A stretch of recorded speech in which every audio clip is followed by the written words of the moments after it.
欢迎来到热点新闻频道，请订阅并关注以获取最新资讯。这才是真正的黑马。丁禹兮、邓恩熙主演《花开锦绣》首播4集，全网零差评，网友漏看一眼都是损失。傅庭云被灌药那一集，我隔壁王姐在客厅看的把抱枕都掐变形了，边骂边哭，眼泪鼻涕糊一脸。第二天请假说感冒了，其实是哭肿了眼。就是2026年8月9日中午1时2点腾讯视频独播的这部《花开锦绣》，前4集32个广告，9个品牌排队往里砸钱，热度从17028半小时内窜到21400，2小时稳稳挂在21000以上。你说这是黑马吗？我看是黑马 Plus。傅庭云本来是名门嫡女，精通律法账目，结果被表哥诬陷，被闺蜜背刺，名节没了。亲祖母傅家老太太为了保家族名声，私下要把她处决。男主赵灵是个卖私盐的，冒充官家子弟进了傅家，被傅庭云设计的兄弟离心。为了拿回银子，赵灵冒雨进了傅家，撞见被灌了药的傅庭云。就是这场戏，邓恩熙演的那个傅庭云被死死按住，药汁顺着嘴角往下淌，眼睛里那股不屈的劲儿，看得人心里咯噔一下。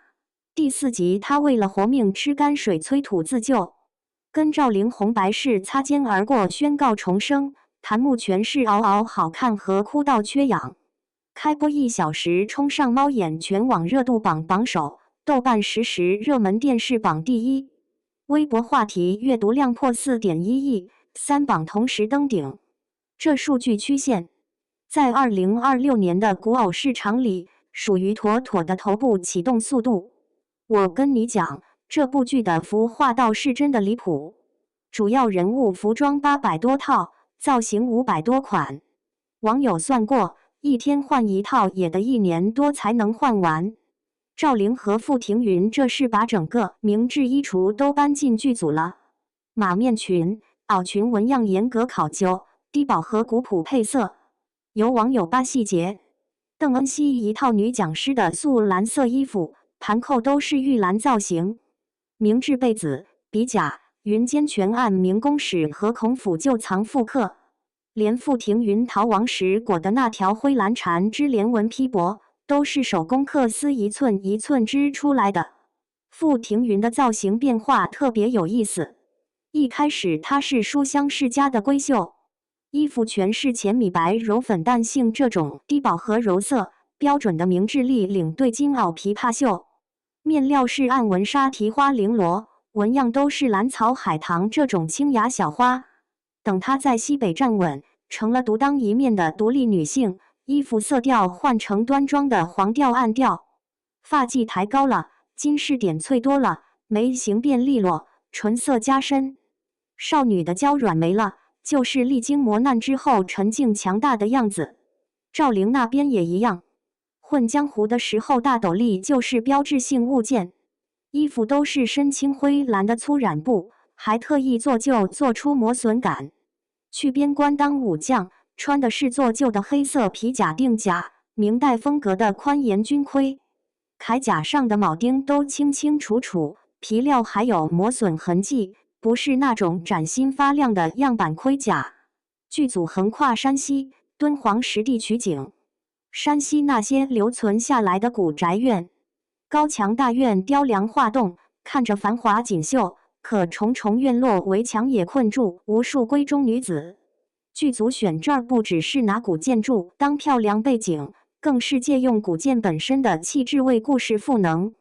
然后从山西跑到敦煌、鸣沙山、月牙泉、戈壁滩、胡杨林，大漠孤烟直长河落日圆的苍茫景象直接融进画面。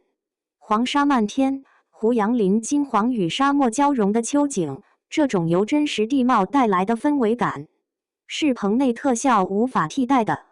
拒绝过度墨皮柔光，不走千篇一律的古偶亮白滤镜，画面色彩写实，光影自然高级。一般的古装权谋剧主要描写后宅和朝堂，花开锦绣不走寻常路，采用古言公路片设定。啥叫古装公路片？就是男女主从江南一路逃去西北边关，躲追杀碰饥荒，还要应付官商围剿。前半部将权谋和公路逃亡相融合，后半部着重于朝堂争斗。女主走投无路，碰上男主赵灵，两人商量好假扮夫妻。一路上男女主从互相提防、利益交换，慢慢变成生死相托的知己伴侣。男主凭借武力与胆识护她周全，女主在颠沛流离里攒严正腐败的证据。导演邓科就是拍《赘婿折腰》那位，编剧南镇传闻中的陈芊芊的操盘手。这俩人凑一块，爆款基因是刻在 DNA 里的。开篇用红白喜事相撞的倒叙手法，先呈现结果，再回溯过程，被不少观众评价为反套路，眼前一亮。前4集完成了人物群像塑造与逃亡启程，被观众评价舍不得倍速，节奏紧凑无废片。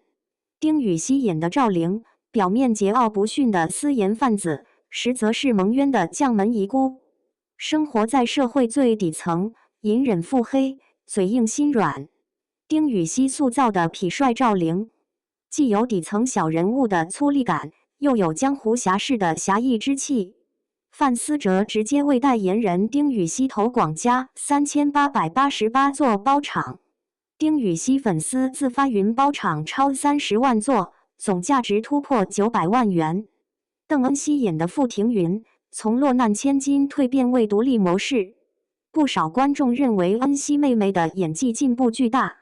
吃泔水催吐那场戏，把一个贵女被逼到绝境后的求生本能演得让人心颤。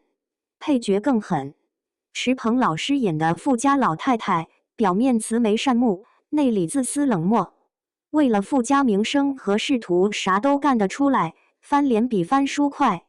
温峥嵘饰演的于夫人，说话处事稳重端方，自带上位者的威严。董子凡饰演的于公子，范诗然饰演的范雅克，演技也无意拉胯。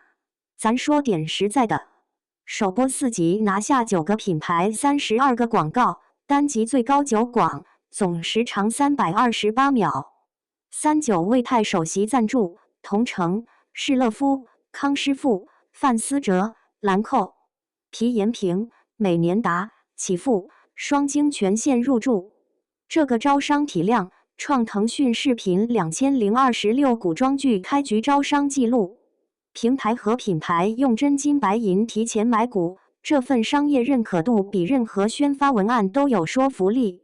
8月11日起，东方卫视每晚19点30分黄金档首轮独播 ，Disney+ 海外同步上线，网台联动，国内国外双线铺开，这牌面是 S+ 级古装剧的标准配置。